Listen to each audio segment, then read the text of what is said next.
Salmo 131.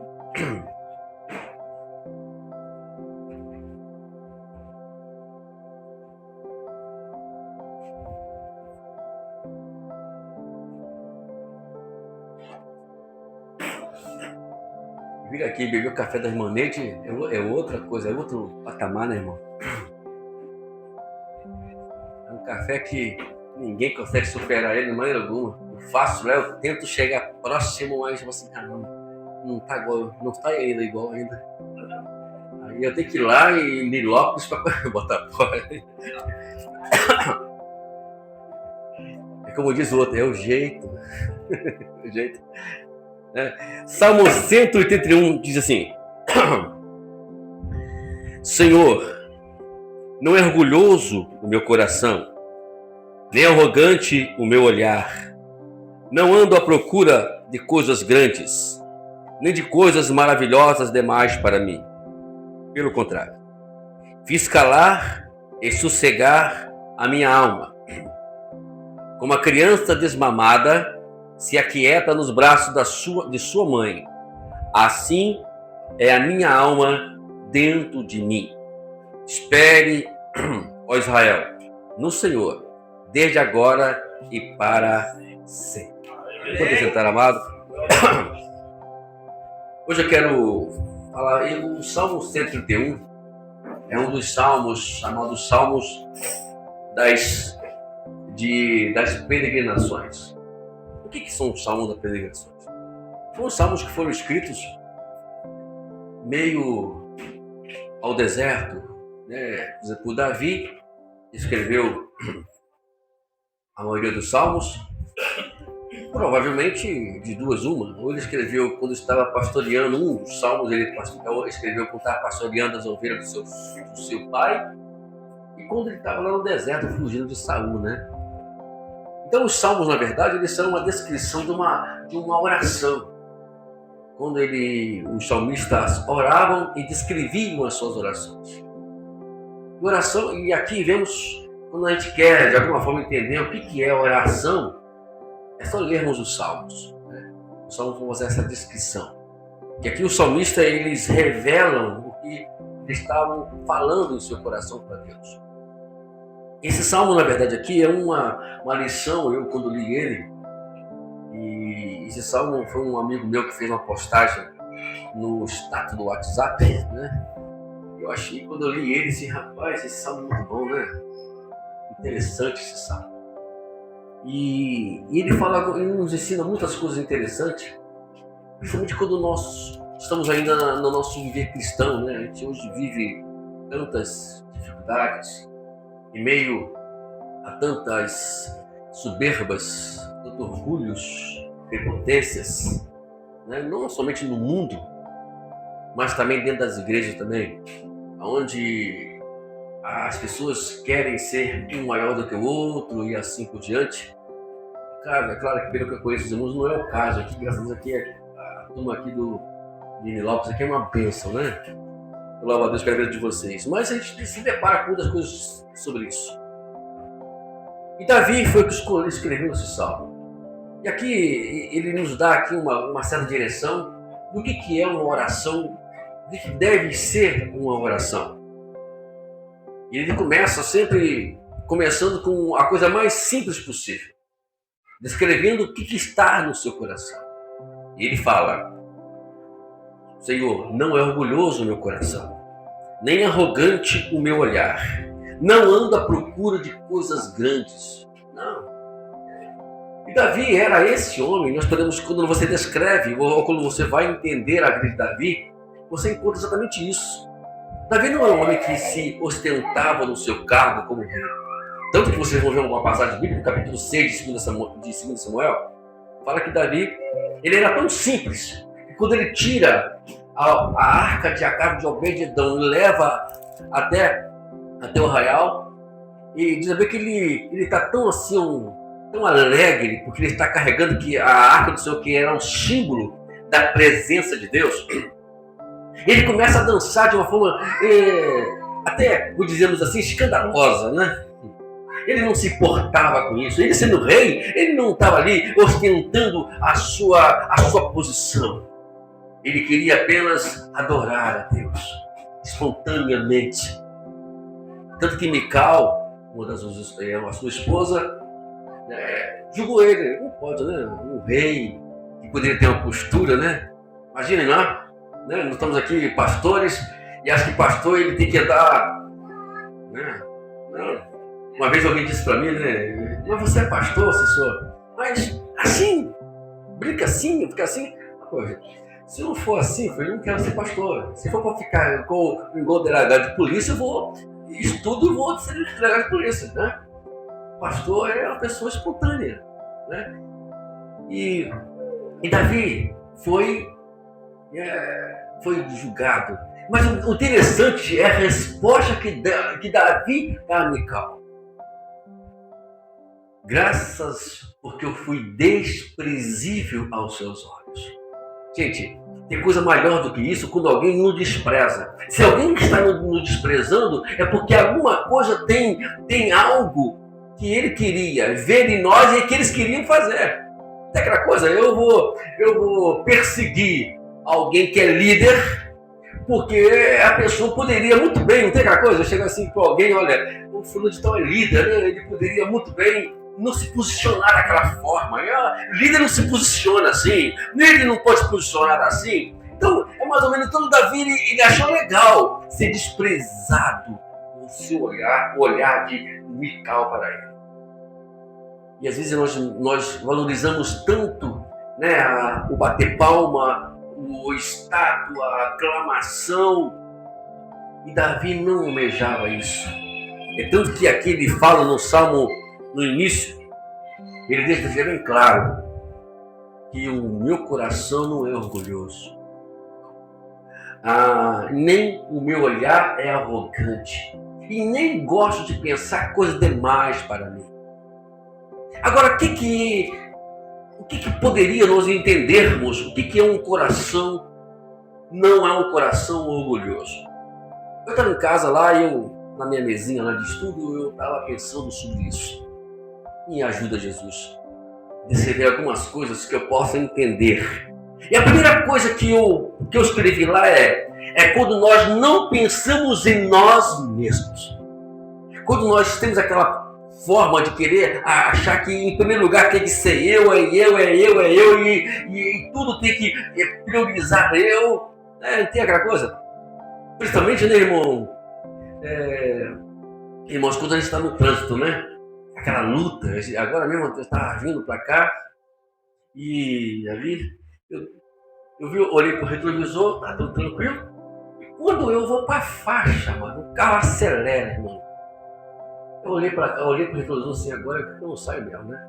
Jesus me perdoa, mas eu vou ter que ensinar ele para ele que ele não pode ser prepotente, porque só foi eu sair da faixa, ele acelerou o carro. Encostou atrás de mim, tem aquela mania que encostar atrás, que é para poder pressionar. Eu vou pressionar ele para sair, senão não vou sair não. Ele fez sossegou a faixa dele lá, graças a Deus.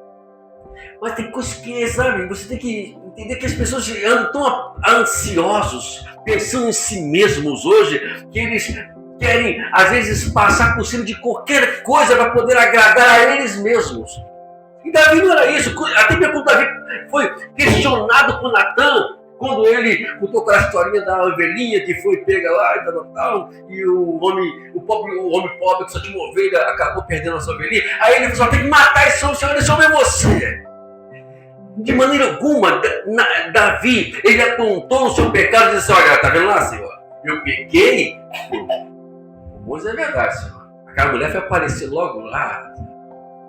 Tem que dizer, desculpa, tudo tem a sua desculpa, tem os seus pretextos para o pecado. Davi não. Davi não arrumou pretexto para o pecado. Ele poupou Betseba. Não, o que pecou fui eu. Eu sou o rei. Eu sou a autoridade. Eu poderia muito bem chegar lá assim, por favor, vocês podem retirar aquela mulher para mim de lá, por favor, que está aqui no lugar de uma boi pelada? Né? Vamos lá, tira de lá. Ele poderia fazer isso? Não, ele não fez. Então a demonstração é que nós não temos que justificar quando nós pecamos. Ah, eu pequei porque fulano me fez pecar, ou fulano me induziu a pecar. Ninguém induz ninguém a pecar. Aí peca porque você quer. Essa é a primeira coisa que temos que entender. E Davi nos ensina isso. A vida de Davi nos ensina isso. Que não é que eu não tenho que pensar em mim. Não, eu tenho que pensar em mim. Não tem que. E quando nós não pensamos em nós em primeiro lugar, nós estamos valorizando as pessoas que também estão ao nosso redor. E ele pensou, né, nessa situação. E a segunda coisa que nós podemos entender aqui, que uma pessoa que não é orgulhosa, ela não vai ser independente de Deus. Toda pessoa, quando ela não é orgulhosa, ela depende de Deus para tudo, independente de que for a situação. Deus é a nossa. Nós temos que estar dependente de Deus como um filho é dependente dos seus pais. É aquela coisa? Eu preciso disso, eu preciso daquilo, eu preciso do meu pai, eu preciso da minha mãe. Deus, ele precisa ser tudo na nossa vida. Quando Deus que nos criou, foi para isso. Tem uma história do tal do livre-arbítrio. Já ouviu falar nisso já? Por que existe o livre-arbítrio? Não, Deus não criou o livre-arbítrio. Deus apenas deixou que o homem escolhesse a andar conforme e de uma forma espontânea. E hoje, sabe que o livre-arbítrio ele só nos ensina uma coisa. Nos ensina que nós somos completamente incapazes de andar por nós próprios. Nós dependemos de Deus de tudo. E quando nós usamos essa linguagem do livre-arbítrio, queremos fazer tudo o que nós quisermos, sempre a gente vai ter consequências. Vê o caso de Adão. Ele usou o livre-arbítrio. Ah, eu vou comer dessa árvore porque eu acho legal. E comeu da árvore e teve essa consequência. O próprio Davi, ele tinha consciência disso. Tanto que quando ele peca, ele tem consciência do preço que ele vai pagar. Ele não reclama para Deus porque ele pagou o preço, não. Mesmo assim, ele adora a Deus porque ele tem consciência de tudo que ele passou foi consequência dos seus erros. Não existe essa história de alguém passar em branco. Um dia alguém questionou comigo, onde eu trabalhava, sobre essa questão toda. Ah, o livre-arbítrio só. Tudo bem. Mas quando Deus ele usar a sua soberania, não tem livre-arbítrio que fique em pé. E foi assim que aconteceu com Adão e Eva. Ele usou o livre-arbítrio, errou, teve as suas consequências. E qual foi aonde entrou a soberania de Deus? Tira eles do jardim. Ele não pode ficar no jardim mais. Então, gente, a gente precisa entender que, aprendendo com Davi isso, Davi entendeu isso. Entendeu que ele precisava de Deus completamente. O Salmo 51, vocês devem conhecer muito bem, ele diz lá, acho que no versículo 10, versículo 11, não foi a memória, ele fala assim: não me lances fora da tua presença e não retire de mim o seu Espírito Santo. Não faça isso comigo. Porque ele tinha consciência, ele tinha ciência que sem o Espírito Santo e sem a presença de Deus, ele não poderia ir a lugar nenhum. E nós temos que ter essa consciência que sem Deus, sem a presença de Deus e sem a unção do Espírito Santo, nós não vamos a lugar nenhum. Qual é a diferença de um crente para outro? É a presença do Espírito Santo contínua dentro da pessoa. Essa é a diferença. Frequenta a mesma igreja, lê a mesma Bíblia, vamos para o mesmo dia de oração, talvez prega da mesma forma, mas a diferença vai ser o Espírito Santo. Porque quem convence o homem, quem faz a obra e quem age e quem é a ação, não é a nossa. Posso pregar. Talvez a minha pregação deve ser a mais bonita possível, o cântico deve ser o cântico mais bonito possível, mas se não tiver a unção do Espírito Santo, não vai ter efeito, não vai ter ação na vida daqueles que estão ouvindo. Jesus, quando foi para o céu, ele deixou bem claro isso. O Espírito Santo vai descer sobre vós, a virtude do Espírito Santo. Aí depois que vocês recebem virtude, vocês vão testemunhar. Jerusalém, Judeia, Samaria até os confins da terra. Não existe isso. Quantas pessoas sobem ao púlpito, vão evangelizar sem a presença do Espírito Santo? Não acontece nada. Uma vez, um dos membros da minha igreja, onde eu dirigia à época, digo para mim: pastor, foi expulsar um demônio lá, o demônio me fez correr. Por quê? Porque as pessoas acham que é legal isso, acham bonito expulsar demônio. Irmãos, eu particularmente não acho graça nisso. Nunca. Para alguém um dia cair demoniado na igreja onde eu estiver dirigindo ou pregando, é porque realmente ele quis fazer alguma gracinha, mas mesmo assim não vai fazer gracinha, que eu acabo de mentir. Não é vantagem. Qual é a vantagem? A vantagem é ver almas se convertendo. A vantagem é ver vidas sendo transformadas. A vantagem é ver vidas sendo quebrantadas pelo poder do Espírito Santo. Então, é isso que nós temos que entender quando nós estamos evangelizando. Que a presença de Deus, se ela não estiver ativa na nossa vida, tudo que eu for fazer, seja pregar, seja ensinar, seja o que for, não vai ter ação. A ação quem faz é o Espírito Santo. Por isso a Bíblia nos ensina claramente, de todas as maneiras possíveis. E diz: olha, enchei-vos do Espírito Santo. Aleluia! Encher dele. Quando você seja Espírito Santo, o nosso irmão falou aqui sobre o amor, né? Ali vai o amor. Qual a diferença de uma pregação, de uma ação? É o amor. E quem é que vai transmitir, que vai nos ensinar, que vai nos trazer esse amor? É o Espírito Santo. É o fruto do Espírito. Somente porque eu falei uma vez que algumas pessoas não levaram muito a sério. Não sei se eu falei isso aqui. Vou falar em caso os irmãos esqueçam. Eu lembrei que eu falei, né? Por exemplo, você pode pregar sem o Espírito Santo? Sim. Quem não pode pregar? Eu posso pregar sem o Espírito Santo. Eu posso cantar sem o Espírito Santo. Eu posso evangelizar sem o Espírito Santo. Isso é simples. É só chegar e fazer o cara. Mas vai ter alguma ação? Não. Porque o que vai fazer as pessoas se converterem não é a minha atividade. Vai ser a presença do Espírito Santo. Esse era o problema da igreja de Éfeso. Lembra lá, capítulo 2 de Apocalipse? A igreja de Éfeso era uma igreja ativa. Tanto que Deus fala: eu conheço as tuas obras. Ela, parabéns. Mas vocês abandonaram o primeiro. Não é mais como antes. A pregação não é mais como antes. O cântico não é mais como antes. É tão bom quando a gente... Eu me lembro que quando a gente se converte, tudo muda na nossa vida. Isso tem que estar ativo na nossa vida. Não pode morrer isso. E quando morre isso, a igreja vai se tornar um local comum. Como qualquer local. Como aquele local que você vai lá no supermercado. Né? No supermercado você não encontra com os irmãos? Lá pode ser, graças a paz. Não é isso mesmo? Lá no supermercado você não fala, né? Olha, o culto hoje foi uma bênção. Jesus falou assim comigo assim. Não foi nem assim que você faz no supermercado? Nós fazemos assim também. E parece que a igreja, parece que alguns casos, parece que a igreja é um local assim comum.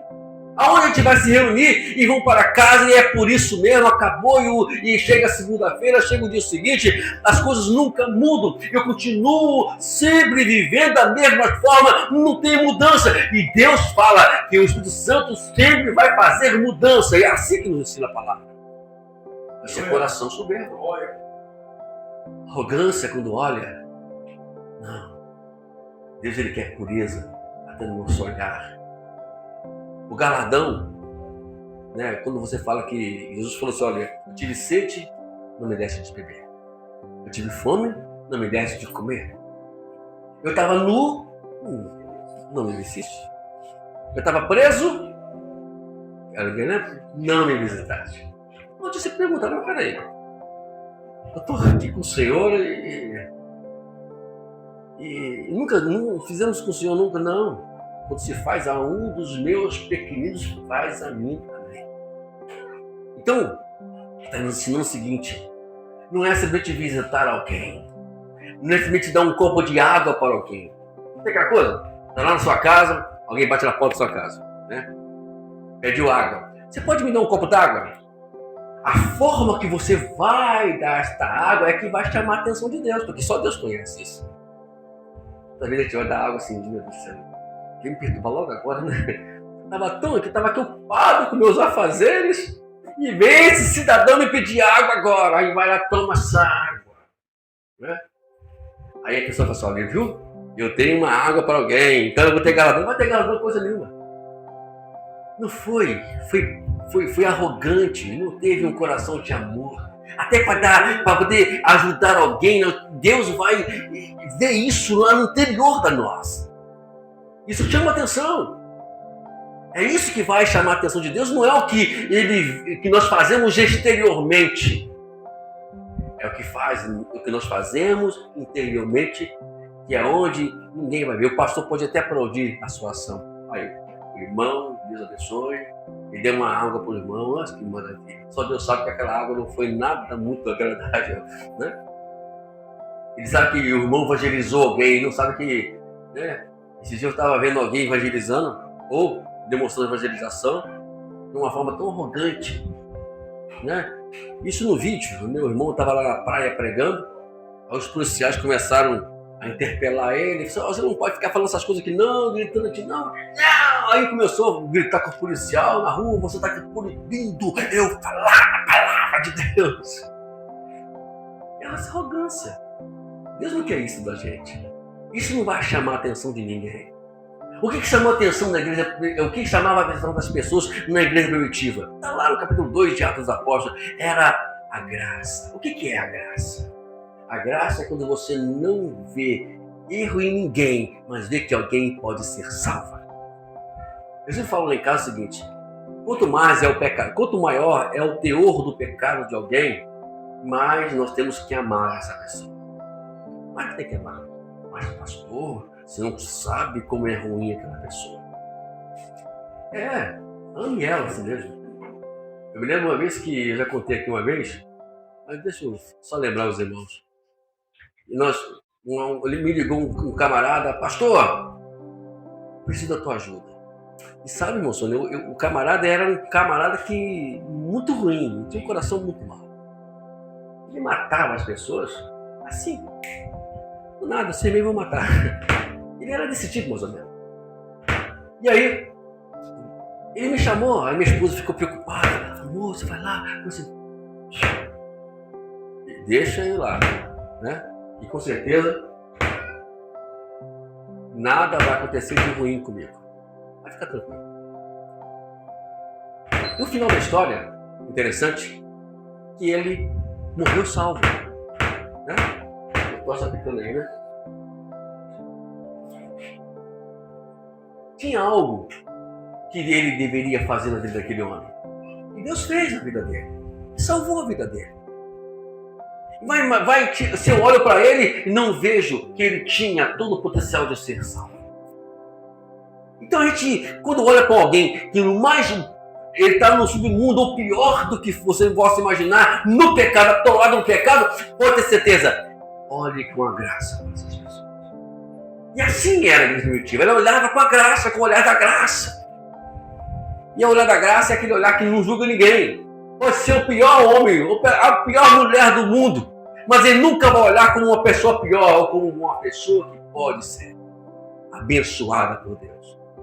Então, esse é o primeiro ponto. O terceiro ponto é que um coração não orgulhoso é aquele que nunca vai querer tirar vantagem de nada nessa vida.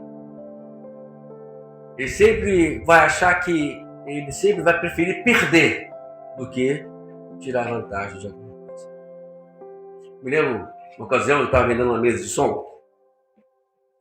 E aí, no vendendo de som, eu estava precisando do dinheiro, né? Aí fui lá e gastei o dinheiro. Porque eu estava precisando, já gastei o dinheiro. Aí o rapaz me liga e assim, a mesa de som não está funcionando direito, está com problema em um dos canais. Aí liguei para o amigo que me cedeu a mesa de som, disse, não, pastor, a mesa está boa. Aí tudo bem. Fui lá, peguei, não tinha dinheiro, usei o cartão de crédito, Aí essa mesa era um valor, paguei um valor um pouquinho a mais, porque por causa do juro do cartão de crédito para poder pagar para o rapaz. Só, eu falei assim, olha, não tem problema. Leva prejuízo, mas eu não perco a minha salvação. E depois eu fui ver que realmente o problema não era a mesa, o problema era o dono, o rapaz que instalou a mesa errada. A gente não tem que tirar vantagem. Mas que a gente leva prejuízo, né? A gente tem que levar avante. E uma pessoa que tem um coração orgulhoso, ele nunca vai tirar vantagem. Eu vou tirar vantagem. Não faça isso. E a outra coisa que a gente tem que dar segurança aqui é que Jesus nos ensinou uma coisa sobre, ali nas bem-aventuranças, muito importante. A primeira coisa que ele nos ensina, o que é? Exatamente um coração humilde. A humildade é a chave de toda a ascendência cristã. Você quer crescer como crente, você tem que ser humilde. E ele fala aqui que a primeira coisa é humilde, porque o reino de Deus vai ser deles. Depois da humildade, aí vem uma série de pontos que vai acompanhar depois da humildade. Eu vou chorar e eu serei os que choram. Eu vou chorar e eu, como feliz ao chorar, eu vou ser consolado. Depois, eu também, como paz, como aquele que a qual eu vou ter fome de justiça e eu serei saciado. E assim vai. Porque a humildade vai entender, quando nós somos o caminho da humildade, vai fazer a gente entender que a gente precisa de Deus para tudo. Tudo aquilo que é ruim, aquilo que aparentemente não tem nada a ver com o viver cristão, vai nos fazer mal. E quando te faz mal, é porque alguma coisa está saindo bem. Hoje, pela manhã, eu escutei uma coisa interessante sobre a questão do culto. O que é cultuar a Deus? Vocês imaginaram o que é cultuar ao Senhor? O que é o culto? Paulo fala que o culto ele tem que ser de uma forma de fazer uma apresentação de uma forma de sacrifício vivo, santo, agradável a Deus, e que esse tudo tem que agradar somente a Deus. A pergunta que sempre eu faço para mim mesmo, será que eu estou agradando a Deus por aquilo que eu estou falando? Será que eu estou agradando a Deus por aquilo que eu estou pregando? Será que eu estou agradando a Deus por aquilo que eu estou tocando, cantando? Será que isso realmente eu estou agradando a Deus verdadeiramente? É a pergunta que temos que fazer constantemente.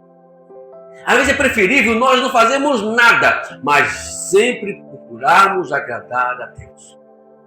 E o culto é isso. E quando você vai para um culto e alguma coisa te entristece, por exemplo, você ouve uma palavra e aquilo mexe com o seu coração, você pode estar certo de uma coisa. O culto, você foi para o culto certo. E quando uma mensagem ela enche o nosso ego, o problema está assim. Aí tem problema. Quando o culto faz a gente mexer com a nossa alma, como mexeu aqui com a alma de Davi, a presença de Deus mexeu com a alma de Davi. Davi disse, olha, eu tô assim, o meu coração não é orgulhoso. Meu coração é um coração que não tem prepotência. Eu estou aqui, meus olhos não tem arrogância no meu olhar. Porque quando eu sou chamado a atenção é porque Deus realmente falou conosco naquele dia. Não existe culto que aonde eu não seja chamado a atenção. Naquele dia Deus só me encheu, falou que eu sou uma bênção. Eu vou para casa pensando que eu sou assim. Está errado. Perdoe, irmão, da minha franqueza. Mas nós estamos no lugar errado. O culto verdadeiro é aquele que Deus nos chama a atenção. Aonde Deus nos chamou a atenção. Eu vou para casa pensando, preciso consertar isso. Eu preciso resolver isso na minha vida. Eu preciso dar um jeito para que eu possa melhorar isso. Alguma coisa está errada comigo. Eu fui chamado a atenção para isso. Então, é isso que faz que a gente entenda o que é um culto verdadeiro.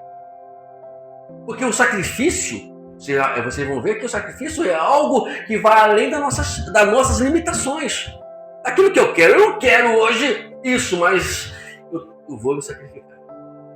Eu vou fazer esse sacrifício. O sacrifício é para Deus. Eu não queria vir para o culto com o nosso irmão que falou aqui agora, né? Os irmãos falaram que eu não quero ir para o culto hoje, né? Mas eu vou para o culto.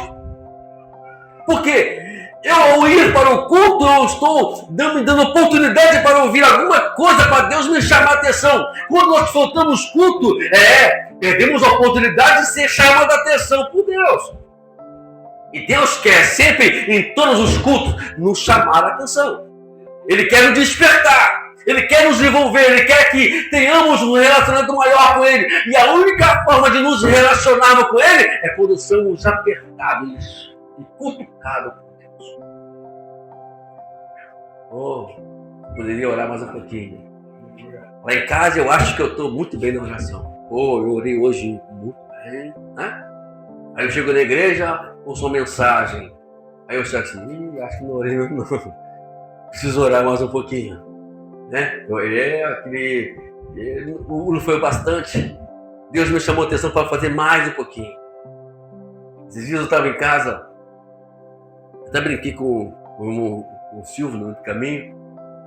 A gente para um pouquinho, é tanta coisa que tiver errado nesse mundo e a gente se torna no meio de tudo isso, né?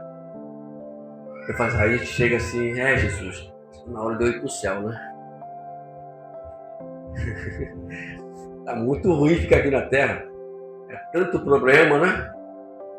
E às vezes a gente... somos um dos problemas, né? E quando a gente formos para o céu, a gente não vai ter mais problema mais, né? Acabou o problema. A gente vai viver eternamente com o nosso Deus. Sem problema. Porque às vezes é muita coisa errada nesse mundo. E a gente está aqui, sabe? Ou a gente nos consertamos desses erros, ou procuramos nos consertar desses erros que nós vimos constantemente, ou a gente acaba se envolvendo com eles. E a maioria dos casos, temos que aceitar que a gente acaba se envolvendo com os erros. É com a fofoca aqui, é com o disse-me-disse ali, acaba se ouvindo uma coisinha aqui, outra coisinha ali, acaba a gente colaborando ou sendo conivente a alguma coisa aqui, ou conivente a outra coisa ali. E a gente precisa arrumar isso. Chega em casa, a gente chega na igreja, chama a atenção. Chega lá fora, acaba nós cedendo a essas tentações, a essas coisas todas. E é preciso que a gente resolva isso na nossa vida constantemente. Porque se a gente não resolver isso, a gente vai acabar entendendo que estamos perdendo tempo aqui nessa terra. E para terminarmos esse ponto aqui, meu coração não orgulhoso, é que esse é a chave de tudo. É andar por fé e não pela razão. Às vezes nós queremos ter razão de tudo. Queremos achar que nós que temos razão. E a Bíblia fala que não. O capítulo 5, versículo 7 de 2 Coríntios, Paulo fala: não andamos por vista, mas andamos por fé. A fé é o ar que vai nos fazer viver com Deus. Sem fé, estamos um ser sem ar, sem respiração. Estamos sufocados, nos sufoca. Temos lá a parábola do semeador. Sem fé, nós deixamos a semente cair por terra. Sem fé, somos sufocados pelos espinhos. Sem fé, deixamos que a semente cresça num terreno superficial, sem profundidade. Jesus, quando termina ali o capítulo, o Sermão da Montanha, o que ele fala? Quem ouve as minhas palavras e as pratica será semelhante ao homem que constrói a sua casa sobre a rocha. Vão correr os rios, vão soprar os ventos, vai vir a chuva e a casa não vai cair. Agora, o mesmo rio que vieram sobre aquela casa, o mesmo vento que soprou sobre aquela casa, a mesma chuva que veio, o vento que veio sobre aquela casa é a mesma que também caiu nos dois lados. Só que a outro lado caiu por quê? Porque aqueles que ouvem as minhas palavras e não as praticam pratica é comparado ao homem que constrói a casa sobre a areia. Aí vai cair a casa. Não vai conseguir. Nós só ficamos de pé quando nós construímos a nossa casa sobre a rocha. Tem alicerce forte. Pode vir que vier. Pode acontecer o que acontecer. Mas vamos ficar de pé. Nada vai nos tirar da presença do Senhor. Tem uma coisa que chama atenção. O autor aos Hebreus diz que sem fé, ele fala de algo completamente impossível. Sem fé é impossível. Não tem como agradar a Deus se você não acreditar nele. Quer ver uma coisa? Um prédio aqui e outro prédio aqui. E aqui no meio não tem mais nada. Imagine se Jesus chegasse para você aqui agora e falasse assim, olha, eu botasse uma corda de um prédio para outro e dissesse para você, suba nesse carrinho de mão e eu vou atravessar você até o outro prédio sobre essa corda. Qual de nós aceitaríamos a proposta? Foi isso que ele fez lá no barco, quase foi a deriva. Passamos para a outra banda. Aí os discípulos ficaram, quando chegaram no meio do mar, veio aquele vendaval, ficaram desesperados. Então, tá entendendo? É muito fácil, como eu, pastor, como os irmãos que pregam, como os irmãos que ensinam, chegar aqui na frente e falar coisas bonitas sobre fé. Mas na hora que vamos provar isso, é quando nós passarmos por essas situações adversas. Acreditamos ou não em Deus? Vamos continuar acreditando ou não? Será que a gente vai largar o barco de lado? Hoje não vou na igreja não, como o nosso irmão que falou aqui inicialmente, né? Não vou na igreja não, porque não estou me aguentando mais essa peleja não. Não estou me aguentando não. Cadê a fé, mano? Cadê a fé? Então Deus não vai agradar. Então o que agradava a Deus na época era a fé. Lembra da mulher, a mulher com fluxo de sangue? Se eu apenas tocar na borda do vestido, eu serei curada. Isso é fé. Aquele leproso, Senhor, se tu quiseres, o Senhor pode me purificar. Só depende do Senhor. Mas se o Senhor não quiser me purificar, é porque eu sei que o Senhor não quer, mas eu creio que o Senhor pode me purificar. Né? Essa é a oração que temos que fazer diariamente. Nós temos que crer, meu Deus. E isso não vai agradar a Deus. O que vai fazer a gente ficar firme com Deus é a nossa fé. Se não houver fé, não adianta de maneira alguma. Aqui a passagem mais adiante, que nos chama a atenção, é justamente que quando o salmista ele começa no versículo 2 falando o seguinte: pelo contrário, fiz calar e sossegar minha alma. Cala a boca, alma, não reclama mais. Cala a boca, cala de reclamar. Eu não aguento mais. Tinha alma, não fala mais nada. Como uma criança desmamada, aquieta nos braços da sua mãe, assim é a minha alma dentro de mim. Estou tranquilo. Se eu tiver com sede, ou com fome, perdão, é só procurar a mamãe, né? Ela vai me ajudar. A certeza que você tem, que você está nos braços de Deus. Até uns anos atrás, eu quero contar isso para os irmãos aqui, quero terminar com essa ilustração que Deus me deu. Por que todo mundo aqui gosta de sonhar, né? Eu tive um sonho uma vez. Irmãos, que sonho bonito. Sabe, irmão Silva estava lá naqueles lugares verdes, bonito, andando. Sabe, irmão Neide? Que coisa bonita, irmão Paulo. Isso aqui, eu gosto muito do verde, né, irmãos? Minha esposa que às vezes não chega esse negócio não, mas eu morava lá no meio do mato. Meu sonho. Eu não gosto de fazer o quê? Vamos lá na cidade mesmo, né? Aí vamos lá, tá andando bonito, sabe, irmão? Maravilha, irmão, meu sonho. Do nada, eu me deparo com um precipício. Mas o sonho era real. Eu caí no precipício. E de repente eu me vejo. Eu não cheguei lá embaixo, porque alguém me segurava no ar. E a voz soou, falou comigo lá no sonho. Assim está você nas minhas mãos. Então, naquele dia diante, eu fui entender que é assim que devemos viver. Confiando literalmente em Deus. Hoje você vai para qualquer lugar que você vê aqui, vocês moram e sabem disso, o perigo está à porta. Não precisa você procurar lugar para poder passar. Ali é mais perigoso, aqui é mais ou menos. Não. E uma vez, né, pastor, que eu vi com o Marcos para cá, estava o Marcos, a esposa dele. Aí o Marcos se irmou de passar lá pro arco. Nunca vim do arco para cá.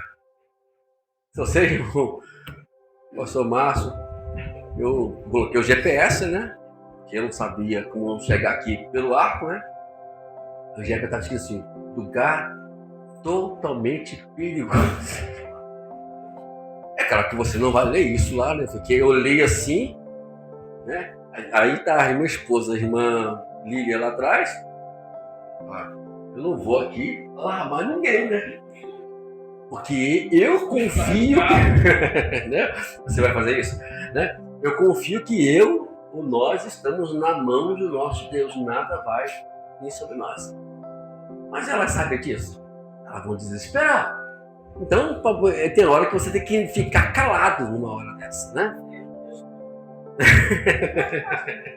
Mas você vai ficar calado. Eu fiquei calado. Chegamos em paz, fomos embora em paz e nada nos aconteceu. Então não precisa você procurar lugar de risco para você. Todo lugar que você vai é um lugar de risco. Mas a certeza que nós temos é que Deus está nos guardando para onde quer que formos. O Salmo 23, no finalzinho dele, eu amo quando o salmista fala no finalzinho que a bondade e a misericórdia nos acompanharão para onde quer que formos. Você vai para qualquer lugar, ali está a bondade de Deus, ali está a misericórdia de Deus. Deus está sobre a nossa vida, sobre a nossa família. Falo muito lá com a minha esposa, não se preocupa como estão nossos filhos. Nos preocupamos porque não tem que se preocupar, porque eles estão nas mãos de Deus. É uma coisa que eles vão entender. Por mais que eles queiram criar a sua, fazer as coisas conforme a cabeça deles, que é chamado livre-arbítrio, mas um dia, a qualquer momento, Deus vai chegar assim, ó, acabou, que eu vou agir soberanamente na vida deles agora. E acabou. E se Deus agir soberanamente, acabou, não tem mais ação mais para eles mais. Vamos aprender isso.